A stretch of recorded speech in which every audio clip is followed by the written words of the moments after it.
Luke was 13 when he first went to stay, to school in Ballytobin. And I suppose it was a natural thing, coming up to 13, where he'd be going on to secondary school as such. A lot of things were pointing to him needing a change.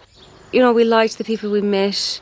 The farm was lovely. It was very homely. It was like, a farmhouse really, with Wellingtons and jackets inside the door. And it seemed like a home from home.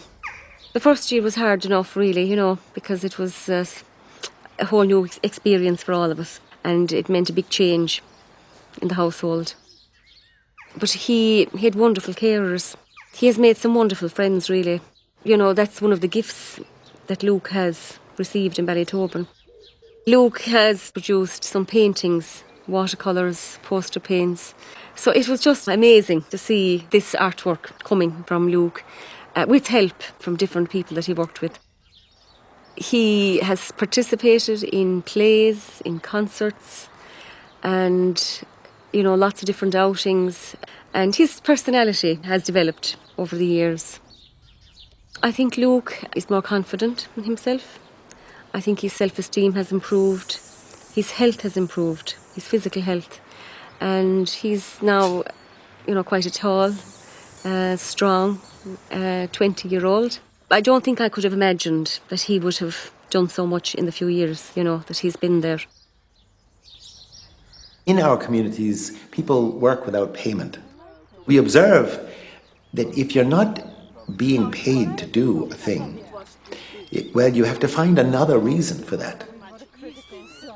In a relationship with a person who needs support, who it represents work, to help to live, to get their work done, whatever that might be. There's a kind of an existential change in that relationship if you're doing it for other reasons, which you have to discover.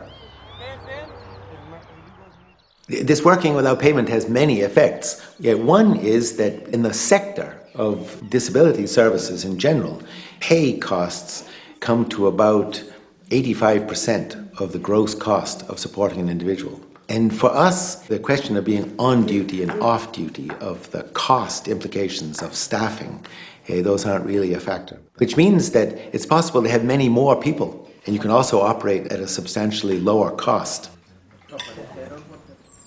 We are a bit slow to call ourselves a family, because it's really a community. But the picture of a family where how much time you spend together, brothers and sisters, and with their parents and with their nieces and nephews, that this kind of extended human community. If you started to analyze that by cost, if time you spent with your brother and your sister had to be analysed by cost,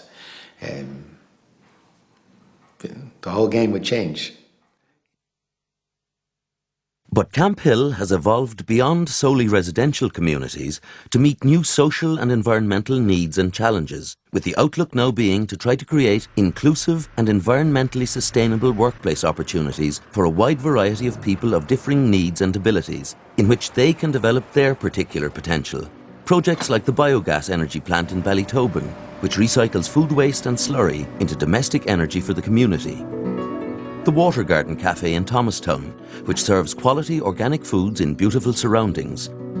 Or KCAT, the Kilkenny Collective for Arts Talent in Callan. KCAT provides a fully equipped studio where artists of varying degrees of ability and special needs come by day and work on their art. Here, with just a minimum of supervision, they enjoy all the benefits of a professional artistic environment away from the distractions of home life. I'm 62 this year in September, and I come to KCAT about 3 days a week. It brings out the best in me because I enjoy it. Camphill's voluntary ethos and environmentally friendly practices maximise cost effectiveness and self-sufficiency. Fundraising, however, is continually essential to get new communities and initiatives up and running. Growing social and environmental needs must be met, and the capacity enlarged to create new opportunities to continue addressing the potentials of people with special needs in our society, needs which demand more places than Camphill can provide.